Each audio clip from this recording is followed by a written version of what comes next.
Tingginya angka kematian akibat kecelakaan di jalan raya merupakan masalah serius yang dihadapi Indonesia. Faktor human error atau kelalaian manusia menjadi faktor dominan dalam kecelakaan lalu lintas yang terjadi. Tidak konsentrasi, lelah, mengantuk, hingga keterampilan mengemudi yang rendah menjadi alasan yang paling sering dan menjadi faktor suatu kecelakaan lalu lintas. Nah, lalu bagaimana langkah pemerintah menekan angka kecelakaan lalu lintas di Indonesia? Insight akan membahasnya bersama saya, Desi Anwar.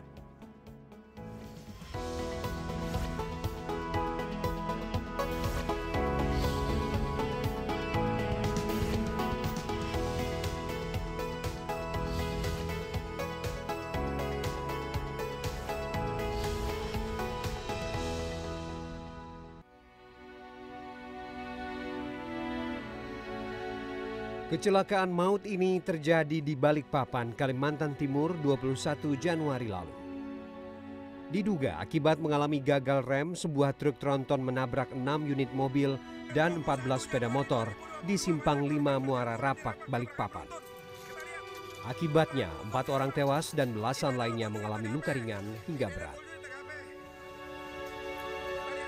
Kecelakaan tidak saja menyebabkan kematian, tetapi juga dapat menyebabkan kerugian material yang tidak sedikit. Itulah mengapa jaminan dan perlindungan terhadap korban kecelakaan perlu diperhatikan untuk keselamatan pengguna jalan. Berdasarkan Peraturan Menteri Keuangan Nomor 15 Tahun 2017, bagi korban meninggal dunia, ahli waris berhak menerima santunan sebesar 50 juta rupiah.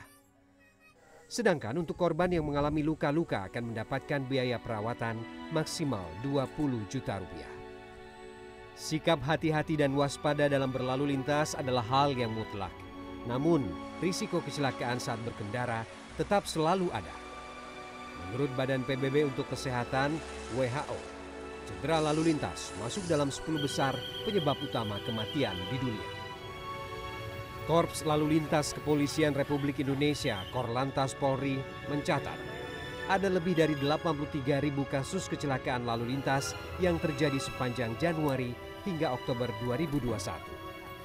Sementara pada operasi lilin yang dilaksanakan pada 24 Desember 2021 hingga 2 Januari 2022, angka kecelakaan lalu lintas tercatat mengalami peningkatan 31% dari tahun sebelumnya.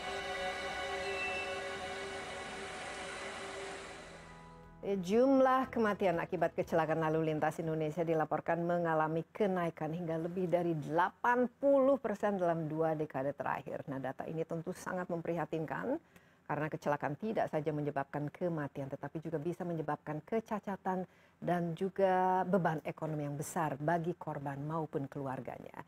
Jaminan dan perlindungan terhadap korban kecelakaan menjadi penting bagi setiap pengguna jalan. Nah, seperti apa bentuk perlindungannya sudah ada bersama saya di studio Pak Rifan Ahmad Purwantono selaku Direktur Utama PT Jasa Raharja. Kita akan membahasnya lebih dalam. Halo Pak Rifan, apa kabar? Selamat siang, sehat selalu. Sehat selalu ya. Salam sehat terus. Iya, penting kita. Dan kita melakukan wawancara ini seperti biasa, kita sudah divaksin lengkap dan juga kalau perlu siap-siap untuk booster, melakukan antigen. Nah, kalau kita lihat ya sebenarnya ini sebelumnya selamat ya Pak Rifan. Terakhir kita bertemu masih dalam suasana industri perbankan. Sekarang sudah pindah baru 6 bulan ya. Iya, 6 bulan, tepatnya bulan Juni. Tepatnya 6 Juni ya. 17 Juni. 17 Juni, ya. Jadi lumayan lah. Dan kalau kita lihat ini dalam masa-masa COVID ya. Kecelakaan, kematian kalau kita lihat dari angkanya itu tidak kalah sebenarnya dengan apa yang disebabkan oleh pandemi. Saya lihat ya dari data tahun 2019 itu ya sampai tahun 2019 itu kalau selama 10 tahun terakhir itu hampir ada 18.000 orang yang meninggal akibat kecelakaan lalu lintas. Nah, ngomong-ngomong selama COVID ini kan sempat ada lockdown tahun 2020, tahun 2021. Bagaimana? Ada perubahan dalam profil dari kecelakaan lalu lintas yang terjadi di Indonesia, Pak Rifan? Iya, memang dalam pandemi ini 2019 ke 20 mengalami penurunan kecelakaan 16 ya karena pembatasan. Ya. Tapi yang mengejutkan di tahun 2020 ke 2021 ini naik 6%. Naik justru? Justru naik. Jadi dengan adanya PPKM, memang jumlah kecelakaannya turun. tapi nggak signifikan 0,3%.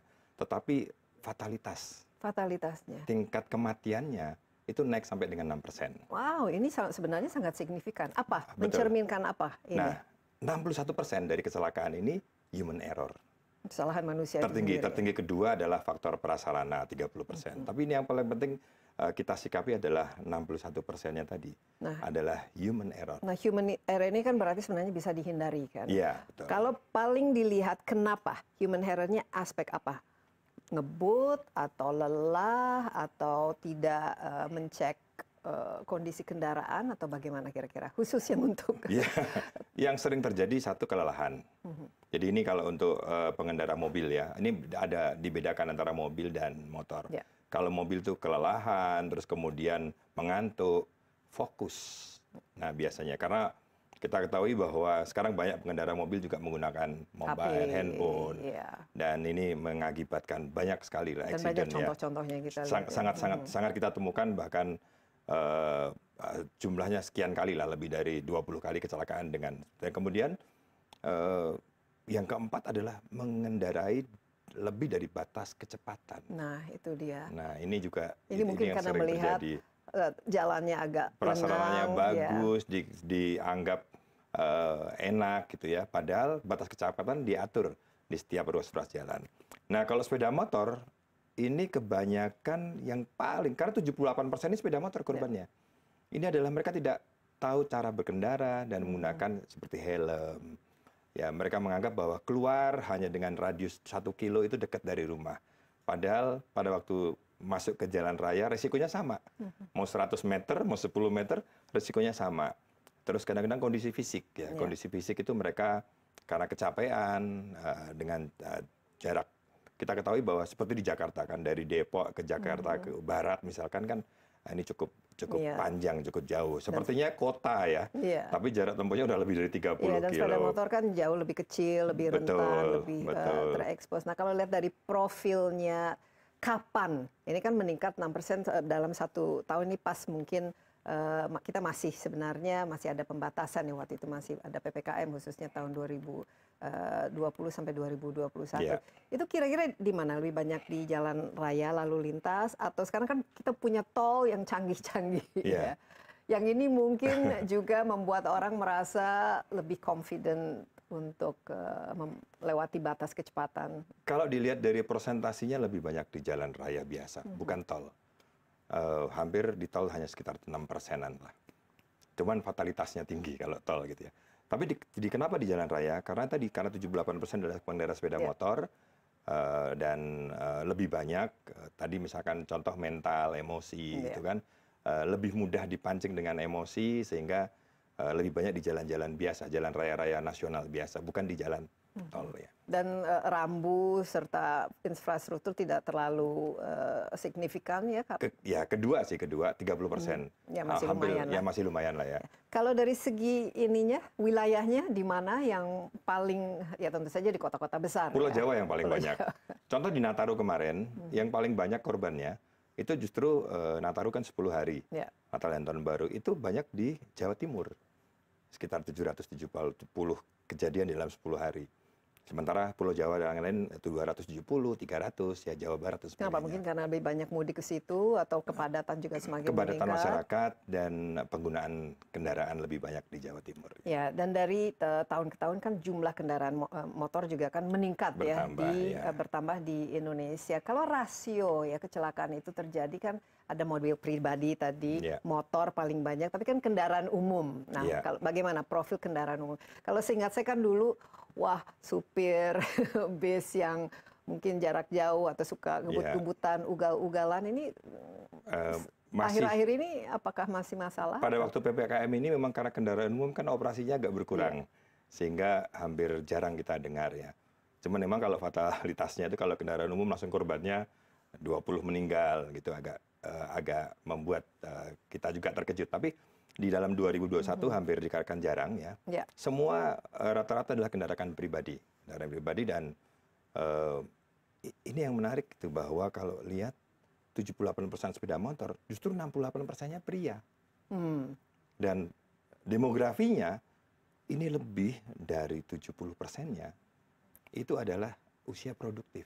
Nah, Nah ini yang kadang-kadang kita menyayangkan nih Mbak Desi ya, bahwa iya. profilnya 30% di usia 25 sampai 40 dan Sia-sia sekali kan. bahkan kita mengidentifikasi 61% ini berdampak kemiskinan. Nah ini yang mesti kita harus lakukan. Makanya di dalam program Desa Raja di tahun 2022 dan selanjutnya lebih banyak melakukan pencegahan Ya. kecelakaan. Nah, pencegahan itu jauh lebih lebih penting Lebih ya. penting, Dan ya. sangat harus ada sosialisasi, apalagi orang juga semakin banyak orang yang bisa lah mampu memiliki kendaraan ya, Iya. sekarang pribadi, kendaraan bermotor dan lain sebagainya. Ngomong-ngomong untuk tahun lalu khususnya, jumlah santunan yang sempat dikeluarkan hanya khusus untuk ini oleh Jasa Harja berapa? Cukup besar. Kemarin kita mengeluarkan sekitar hampir 2,4 triliun tahun 2021 ya. Ini naik sedikit tadi dibanding hampir sekitar naik 2,7% dibanding tahun lalu karena memang fatalitasnya tinggi. Tetapi yang membuat kami merasa bahwa ini pengabdian yang dijalankan lebih baik adalah SLA yang seperti meninggal dunia santunan ini yang tadinya 3 hari, SLA kita atur 3 hari. Alhamdulillah sekarang sudah 1 hari 10 jam. Jadi bisa lebih cepat didapatkan. Betul. Nah kalau korban kecelakaan dengan perawatan rumah sakit, alhamdulillah kita sudah masuk pada signifikan nih sekarang. 15 menit. Bisa 15 menit karena semuanya elektronik bisa dilakukan oleh HP. Betul. Tapi mungkin Pak Rifan, kita perjalanan diskusi ini masih cukup panjang, tapi jangan kemana-mana dulu, tetaplah bersama Insight with Desi Anwar. Kami akan segera kembali.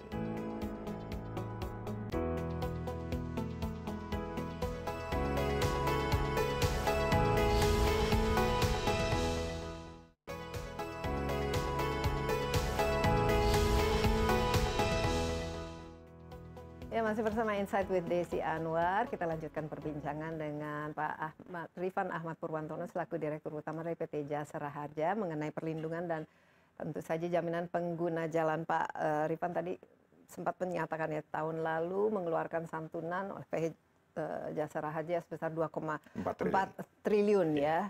Dan kita melihat sebenarnya profil dari kecelakaan lalu lintas itu lebih banyak, lebih beratnya kepada kendaraan sepeda motor ya, karena memang jumlahnya juga lebih banyak, tapi tentu saja mobil pribadi dan kendaraan umum juga ini harus tetap hati-hati, apalagi kalau kendaraan umum sekali kecelakaan, kalau banyak penumpangnya seperti bis itu tentu jumlah fatalitasnya dan jumlah orang yang lukanya juga lebih besar. Nah, ini Jasara Harja sendiri kan ini kan merupakan perusahaan asuransi BUMN ya pemerintah. Nah, supaya lebih jelas ini, karena walaupun disebutkan tahun lalu santunan 2,4 triliun itu, tapi kan bukan untuk yang umum lah istilahnya kan. Jadi ada dari segi tugas pokok dari dan tanggung jawab dari PT Jasara Harja ini seperti apa dalam pemberian asuransinya? Iya, jadi Jasara Harja ini menjalankan amanah Undang-Undang 33 dan 34. 33 itu untuk penumpang, sementara 34 untuk pemilik kendaraan. Jadi penyerahan dana santunan yang pertama ini kepada masyarakat yang mengalami kecelakaan, itu yang penting. Yang kedua, Jasara Harja pun mengelola dana terhadap sumbangan wajib di 34, Undang-Undang 34, dan iuran wajib di Undang-Undang 33. Nah, dua inilah tugas amanah yang kita lakukan kepada Jasara Harja. Yang paling penting adalah munculnya pemerintah ketika masyarakat mengalami kecelakaan. Nah ini penting, yang diwakili oleh Jasara Harja. Undang-undang ini dulu dibuat karena memang adanya beberapa kecelakaan kereta api di tahun itu, dan ternyata tidak ada yang mengcover. Akhirnya dibuatlah perusahaan ini, dan setiap kecelakaan, apalagi misalkan masyarakat membayar STNK, di mana di dalam STNK tersebut ada sumbangan wajib. Ketika masyarakat membeli tiket itu ada iuran wajib, apapun kendaraan umum gitu ya. Bahkan di dalam semua perjalanannya nggak melihat batas kilometernya gitu ya, atau batas jaraknya, sehingga setiap terjadi kecelakaan, kita wajib memberikan santunan. Iya, jadi intinya adalah ini asuransi yang diberikan bagi penumpang kendaraan umum. Ya. Nah, kalau kita lihat kendaraan dan pemilik kendaraan, ya. Jadi kendaraan umum ini kan banyak ya. Iya. Ada bis misalnya atau angkutan umum, tapi ada juga kereta api kan. Iya, betul. Pesawat itu juga bagian kan. Betul. Kapal juga itu bagian kan. Betul. Jadi kriterianya apa? Untuk penumpang yang memang membeli tiket ya. Betul. Jadi sebetulnya transportasi di Indonesia ini banyak sekali, Mbak Desi. Kita mengenal cuma pesawat, gitu ya. Kita mengenal cuma kereta api, kapal laut, gitu. Perairan sungai itu banyak. Dan di Kalimantan itu perairan sungai itu banyak. Terus bis pun juga sama, angkutan pedesaan pun sama. Asal resmi kan? Resmi. Begitu dia membayar harga tarif yang ditentukan, maka pada saat dia membayar langsung mendapatkan jaminan terhadap kecelakaan apabila penumpang atau bis atau kereta mengalami kecelakaan. Ya, tapi misalnya kan naik bis ya, terus tapi nggak ada tiketnya begitu. Itu tidak, kalau ada terjadi sesuatu kepada kecelakaan. Jadi setiap ada kecelakaan pasti kita verifikasi kan. Verifikasinya seperti penumpang sebagian apakah masuk dalam daftar manifest atau tidak.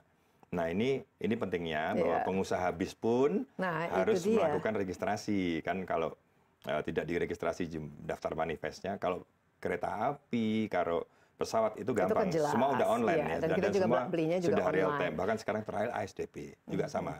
Nah, ini kalau misalnya angkutan kota yang ngambil penumpang, semua dijamin, semua dijamin. Walaupun di dalam pelaksanaannya pengusaha baru melaporkannya setelah kejadian, semua dijamin.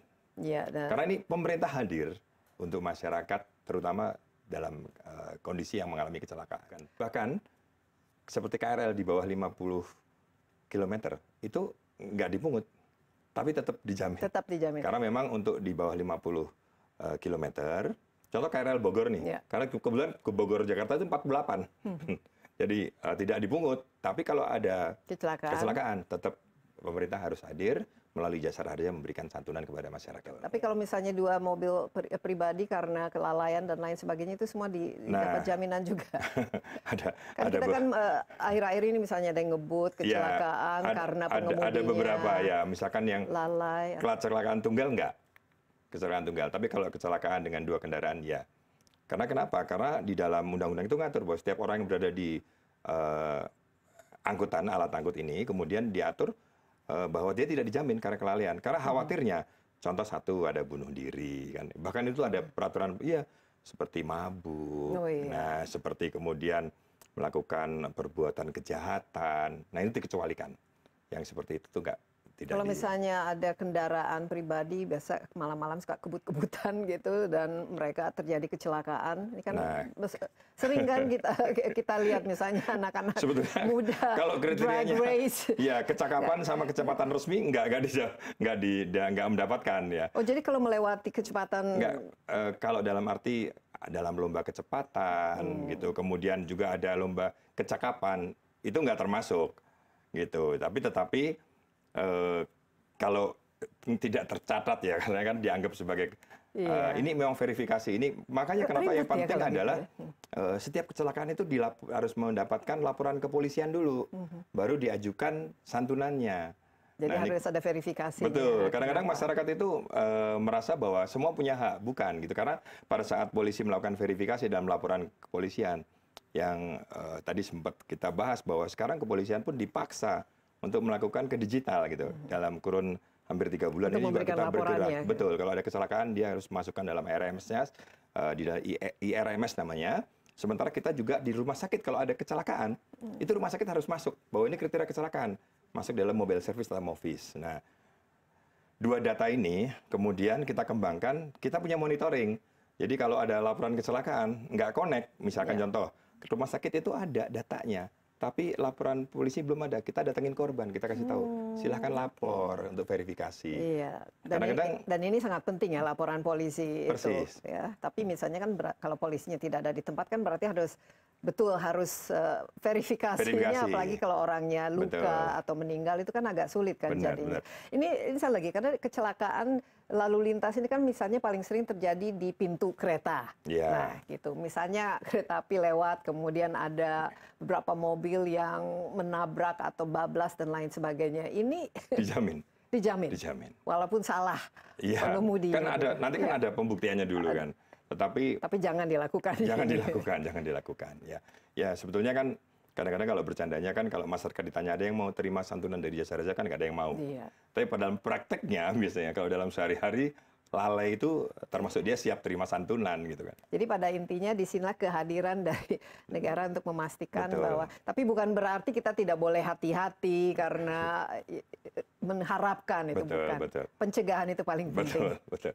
Pak Rifan, menarik sekali ya, karena ini adalah sesuatu yang sangat-sangat sering terjadi di Indonesia dan sesuatu yang memang harus diingatkan terus-menerus. Tadi lebih dari 60% adalah kecelakaan lalu lintas itu disebabkan oleh human error, jadi kesalahan dari manusia itu sendiri. Kita masih dalam Insight with Desi Anwar, tetaplah bersama kami.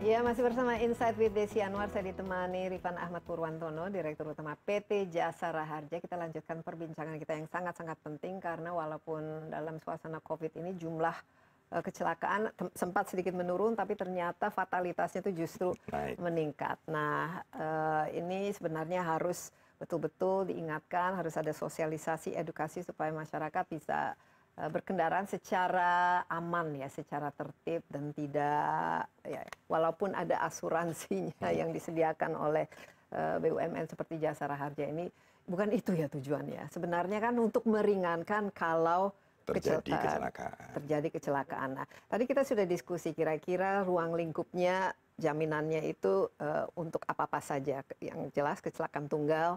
Tidak di-cover, tapi kalau lebih dari satu dan juga ada kendaraan umum dan lain sebagainya itu di-cover. Nah, biasanya tapi asuransi kan biasanya banyak pengecualiannya. Kecuali ini, kecuali itu, kecuali ini pengecualiannya apa? Apalagi di Indonesia ini kan sering hujan lebat, banjir atau longsor, tiba-tiba kendaraan ada angin puyuh dan lain sebagainya, itu ter-cover kah? Iya.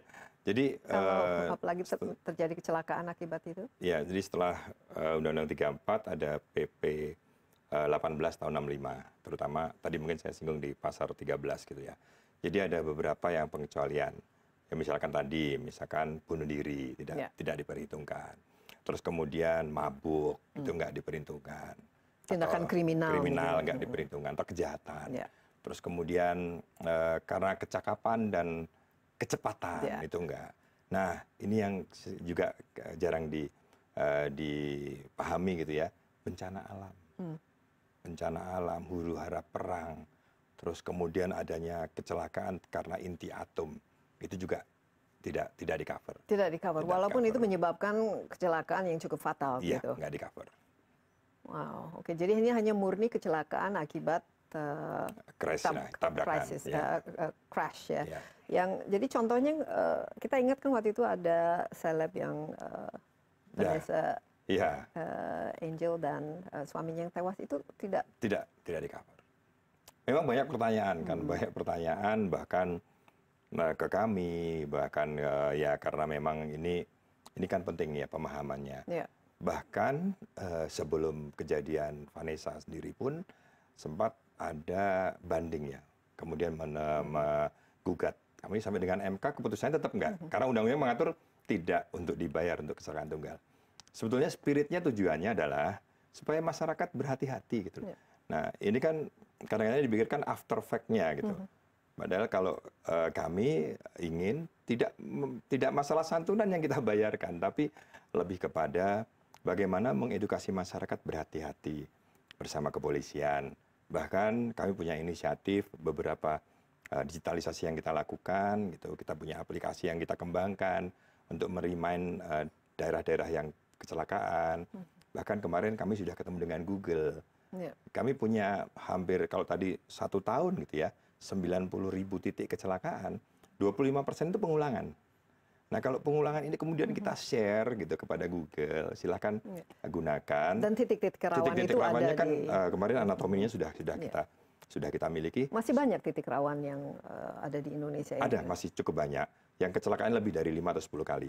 Nah ini kami maunya, selain kami punya aplikasi yang bisa merimain nanti GR-ku, Google juga mau kita share, sehingga sekarang ini kan ketika kalau menggunakan Google Map kan ya diberitahu bahwa 100 meter belok kiri, belok kanan. belok kiri, Dia akan belok dikasih tahu kanan. 500 meter Atau di Waze depan. mungkin kemacetan. Ya, 500 meter ke depan daerah rawan kecelakaan.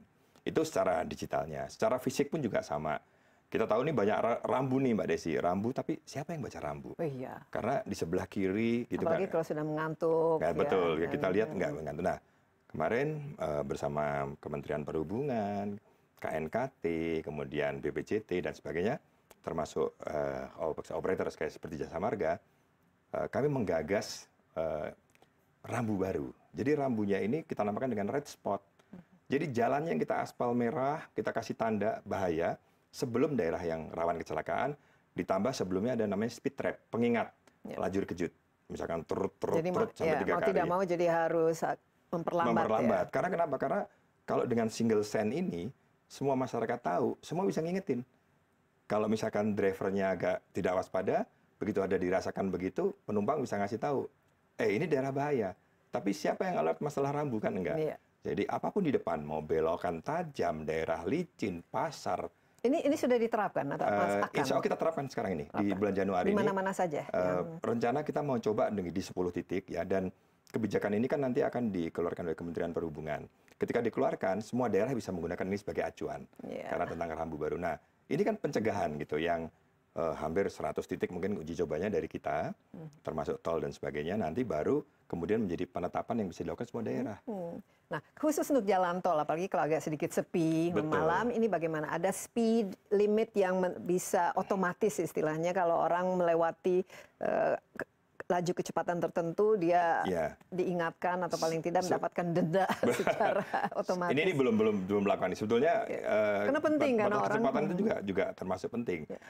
Biasanya ini after fact ya, setelah kejadian kayak kejadian tadi gitu ya, apa namanya, artis itu, kemudian kami kepolisian Polda Jawa Timur dengan dir lantasnya, kemudian termasuk dengan Jasa Marga, ketemu ternyata speednya, drivernya baru melakukan karena kamera merekam drivernya lagi ngapain, makanya langsung jadi tersangka kan. Jadi nggak bisa menghindar karena terpotret. Nah, makanya masyarakat hati-hati karena dengan sekian kamera, sekian tanda-tanda yang sudah dimiliki oleh baik dari Kementerian Perhubungan, Dinas Perhubungan maupun Jasa Raja maupun Jasa Marga, ya patuhin gitu. Iya, dan memang penting ya pengingat ini dan juga apalagi kalau tengah malam, dan sekarang kita kan jumlah jalan tolnya kan juga semakin banyak, semakin panjang dan bagus, dan ini tentu saja membuat orang merasa wah nyaman gitu berkendara, tapi ternyata mereka melewati speed ini. Ini ngomong-ngomong ini digital tadi, bagian dari digital transformasi, saya lihat memang setahun 2 tahun ini khususnya BUMN juga melakukan transformasi. Nah, kedatangan Pak Rifan di sini ini salah satunya atau memang meneruskan sesuatu yang sebenarnya sudah bagian dari roadmap yang ini roadmap dari BUMN sudah, tetapi dalam kurun beberapa bulan ini lebih kenceng ya, artinya saya berserta tim, direksi yang ada, betul-betul digital itu, transformasi digital itu sebagai keharusan, bukan pilihan. Jadi harus dilakukan. Nah, mulai dari dashboard dari kita, bagaimana kita mengetahui setiap hari berapa kecelakaan terjadi, berapa santunan, titik kecamatan, mana yang paling terbanyak. Nah, karena itu antisipasi. Sampai kita mengetahui berapa kendaraan yang belum bayar pajak, itu tahu. Nah, itu penting. Nah, ini yang bisa kita share dengan kolaborasi dengan pemerintah daerah gitu. Dan daerah rawan pun kita juga share gitu. Nah, dengan digital yang kita lakukan ini, bahkan sampai yang tadi kita kembangkan ke aplikasi itu tadi, kita ingin nanti, ini dalam pengembangan ya. Kalau yang sekarang yang sudah ada itu misalkan daerah rawan kecelakaan itu ada. Ini dalam tahap development, ketika dia on the road ya, dia akan dikasih tahu maksimal mengendara itu berapa jam sih. Ini yang kalau kita pergi keluar, itu driver tuh tertib. Iya, kalau misalnya 6 jam, 7 jam, dia berhenti.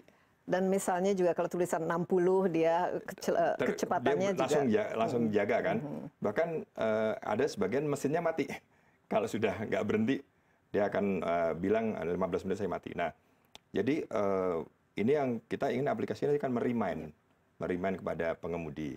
Nah, nanti keseimbangan ini kami sinergi BUMN dengan Jasa Marga juga menyiapkan tempat istirahat yang tepat gitu. Jadi yang namanya rest area itu tidak asal dibuka, tapi melihat titik lelahnya biasanya ada di mana. Nah, dengan demikian inilah sinergi untuk melindungi masyarakat. Ini dalam Indonesia. tahap pengembangan kan? Pengembangan ya. Iya, dan kira-kira untuk seluruh Indonesia nanti kalau ada diterapkan, ada Google Map-nya dan semua sudah terkoneksi, itu berapa tahun lagi? Tahun ini harus. Tahun ini harus. Jadi bagian dari target tahun 2022 tahun ini harus ya, karena kalau nggak dilakukan tahun ini bukan transformasi kan. Tahun ini harus.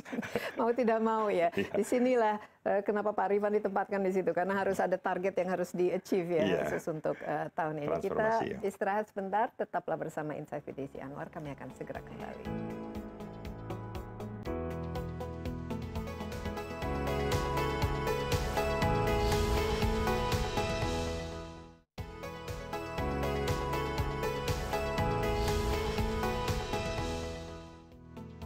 Kembali bersama Insight with Desi Anwar, ada Pak Rifan Apurwantono, Direktur Utama PT Jasara Harja. Ini sebuah asuransi sosial yang milik negara BUMN.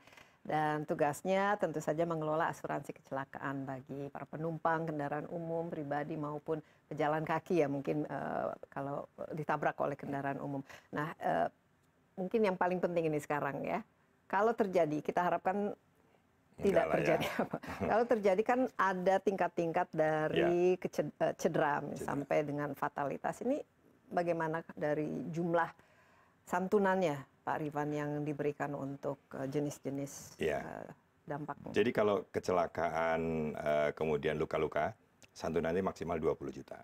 Luka-luka ya? Luka-luka. Kalau kemudian menjadi catat tetap 50 juta. Kalau meninggal 50 juta.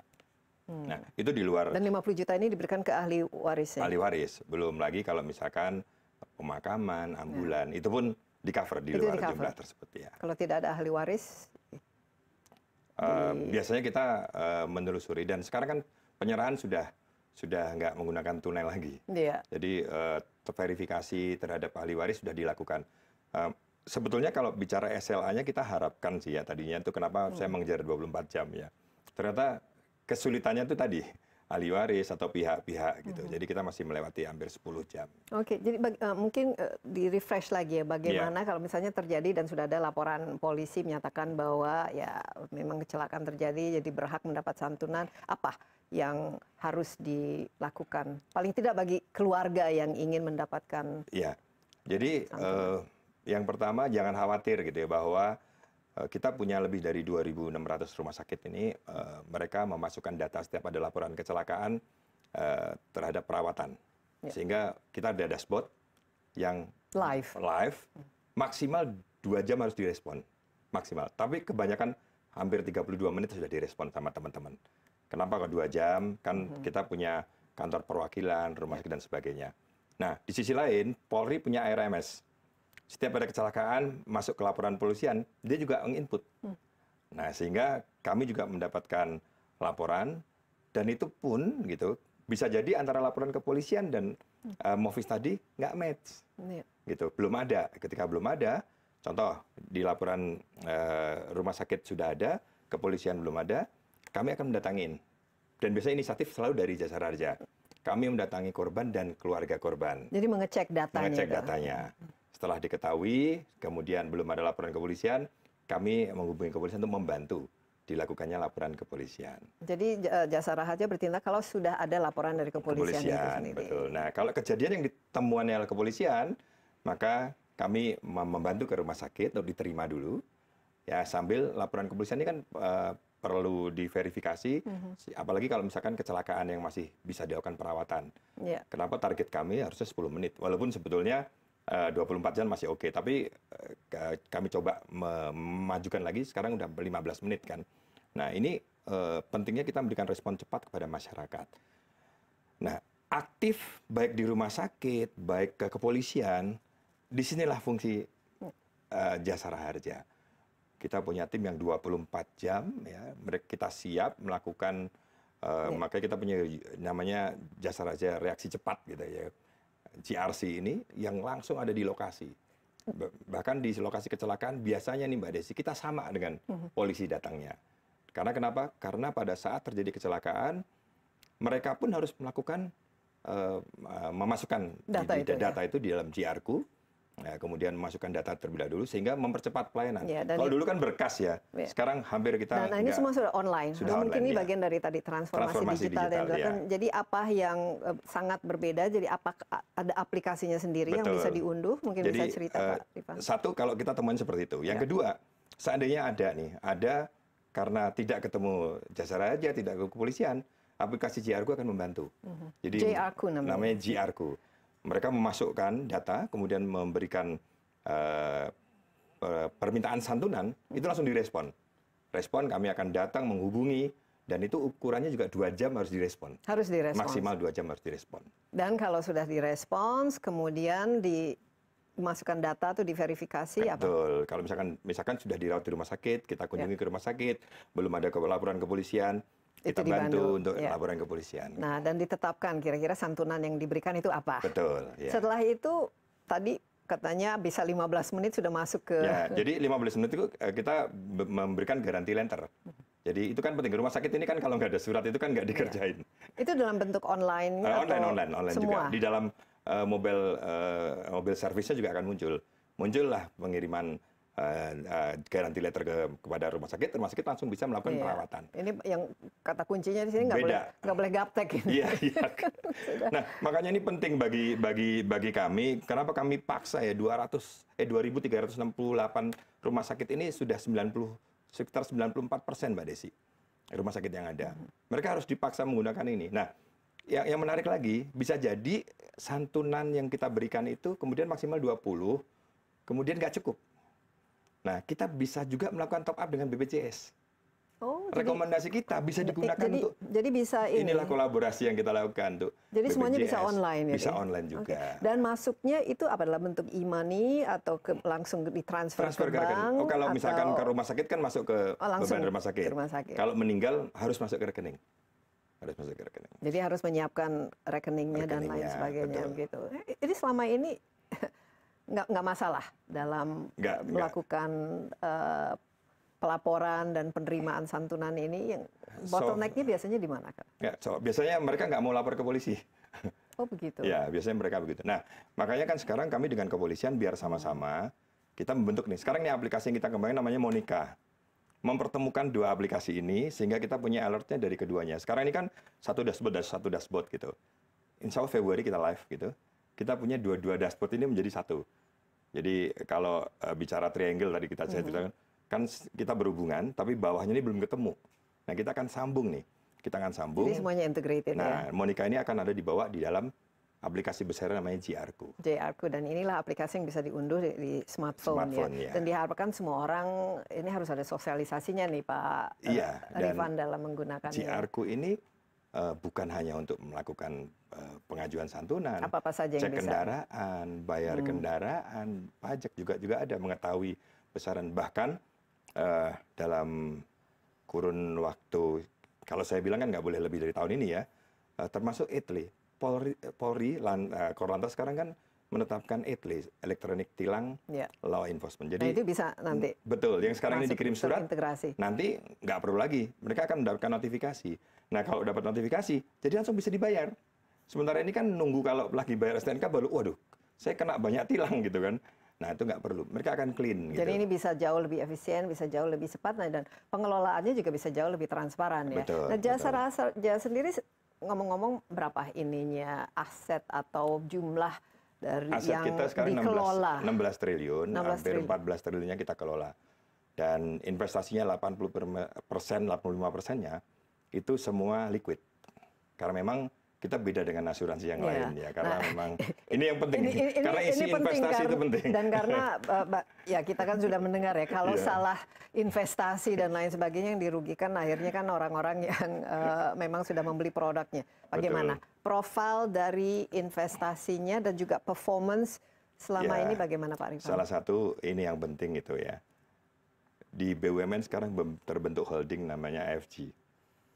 Karena kenapa AFG ini bentuk? Untuk beberapa ngelola beberapa perusahaan asuransi yang di bawah pemerintah yang masuk dalam pembenahan. Ya. Kebetulan tata cara pengelolaan investasi ini pun itu menggunakan pola yang betul yang ada di Jasa Raharja. Karena kenapa? Kami menyadari bahwa kami ini bukan asuransi umum. Iya. Ya, Tidak boleh. bahkan bicara asuransi khusus, asuransi sosial gitu ya. Nggak boleh meleset. Nggak gitu. boleh mengambil resiko yang. Nggak boleh ada risiko. Maka pada waktu kami punya perusahaan yang lain-lain yang di luar atau punya bisnis yang di luar, nggak boleh. Jadi memang Jasa Raja hanya menjalankan 3334 udah gitu. Pengelolaan santunannya pun diatur tidak cuma Jasa Raja, tapi oleh Kementerian Keuangan. Pengelolaan sumbangan wajib dan iuran wajib pun sama Ya, gitu. Dan ini harus diaudit terus. Betul, investasinya pun sama ya. Kebetulan dengan pengelolaan gini, governance atau GCG kita dilakukan dengan baik sehingga seandainya gitu investasi sekarang kita bicara obligasi yang lebih gampang gitu ya, hampir dengan di pasar uang pun pasar uang yang lebih gampang gitu, dan telah terverifikasi kok baik dari seluruhnya bahwa paling secure lah, paling aman investasi ya. di Jasa Raja ya. Dan ini Pak Rifan kan dengan latar belakang perbankan walaupun ini masih dan juga pernah mengalami. Kira-kira ilmu yang diterapkan yang berbeda selama ini bagaimana, baik dari segi good governance-nya, tapi juga dari segi kehati-hatian berinvestasi. Karena mau tidak mau kan investasi harus juga ada hasil dong. Ya, jangan harus, lebih banyak ruginya. Tetap, kan? Ya. Jadi memang ini menarik dari background saya hampir lebih 26 tahun di perbankan. Ya. Dari pengelolaan keuangan pasti saya lebih jadi bicaranya itu lebih konservatif tapi tetap nggak boleh rugi. Kan begitu, karena lebih secure, lebih aman. Di sisi lain, ini yang dikembangkan sekarang lebih ke pelayanan masyarakat. Bagaimana pelayanan yang mungkin sudah mulai otomasi bergeser ke digital. Nah, terus pengelolaan digital ini pun kita terus menggunakan pengalaman dari perbankan, menggunakan contoh misalnya user requirement, user experience. Nah, kita praktekkan itu seperti itu. Sehingga pada saatnya nanti ya masyarakat akan merasa bahwa Jasa Raja nggak cuma bicara santunan, mengingatkan tentang pencegahan kecelakaan pun mereka akan rasakan. Iya, kita masih ada satu segmen lagi. Pak Rifan, jadi tetaplah bersama kami. Insight with Desi Anwar akan segera kembali.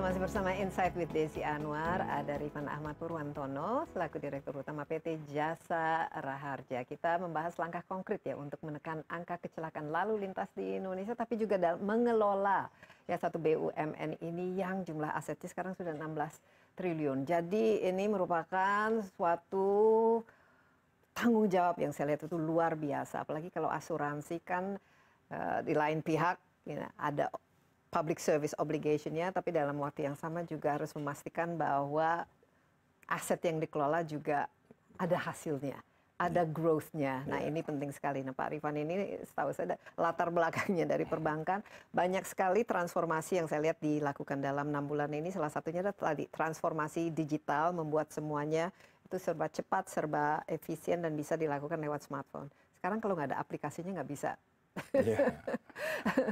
Akan sulit ya untuk diterima masyarakat. Tapi berarti kan harus ada transformasi dari BUMN ini sendiri. SDM-nya itu kan juga harus paham teknologi, harus paham internet, harus istilahnya milenial lah. Bagaimana transformasi SDM dan governance yang dilakukan? Jasa Raja masuk ke 61 tahun ini bukan berarti merasa tua ya. Tetapi ini masih muda kok, masih oke gitu ya dalam melakukan transformasi. Nah, transformasi ini Mbak Desi, kita nggak lepas dari 5 prioritas transformasi BUMN yang lakukan. Dari baik meningkatkan nilai ekonomi, kemudian bagaimana mencoba merubah bisnis proses, sampai ke digital mindset, tetap menggunakan teknologi. Nah, ini kita rubah. Yang pertama adalah organisasinya. Organisasinya harus mempunyai pola yang digital. Dari mindsetnya sangat berbeda. Contoh misalkan pengelolaan keuangan yang dulu masih menggunakan otomatis gitu ya, semi otomatis, jadi otomatis. Sekarang mau nggak mau bergeser. Kita menggunakan ERP, menggunakan Oracle, dan sudah jalan. Tapi berarti harus ada training yang dilakukan. Betul, dan itu terus dilakukan. Ini kan perubahan behavior ya, yang harus dipaksa gitu dengan perubahan ini. ini baru pengelolaan keuangan, pelayanan, bisnis, integrasi.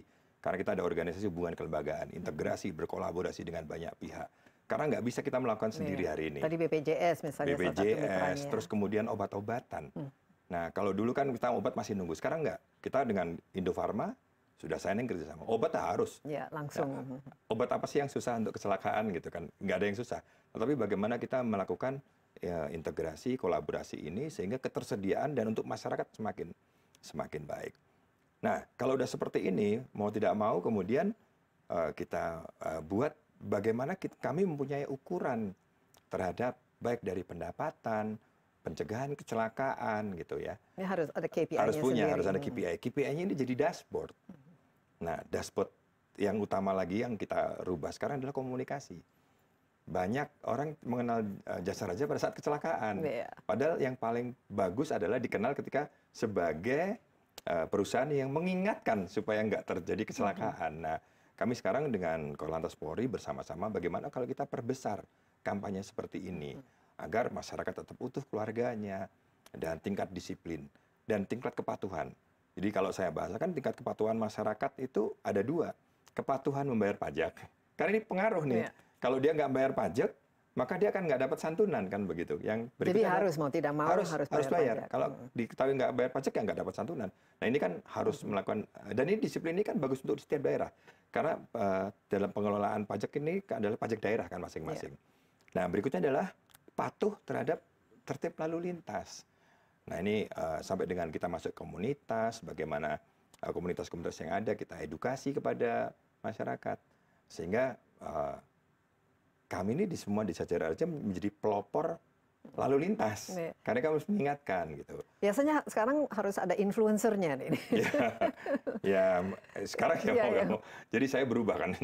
Saya sendiri harus kemudian bagaimana mengedukasi masyarakat tentang tertib lalu lintas, tadi tentang rambu gitu ya. Dan kita harapkan nanti kita menggunakan banyak pihak yang menjadi tokoh keselamatan. Contohnya siapa-siapa saja? Kemarin kita pakai, salah satu contoh begini. Ini salah satu PNM ini kan mengelola pemberdayaan ekonomi. Perempuan. Hampir 14 juta.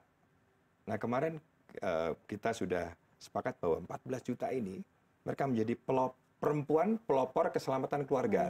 Ini kan penting. Ya, apalagi tadi kita lihat ya rata-rata yang korban kecelakaan atau itu adalah laki-laki usia produktif dan naik sepeda motor. Betul. Nah, terus mereka juga membayar pajak yang patuh, mereka patuh berlalu lintas gitu kan. Dengan demikian setidaknya ini sudah akan menjadi influencer dan kemudian akan mempengaruhi yang lainnya. Terus nanti tokoh-tokoh kita akan libatkan gitu. Mbak Desi juga bisa menjadi tokoh nanti nih terhadap ini kadang-kadang simpel kok Pak. Contoh mematuhi kendaraan saya gitu kan. Saya patuh soalnya saya nggak bisa bawa mobil. Oh, iya. saya selalu jadi penumpang. Jadi drivernya harus patuh gitu.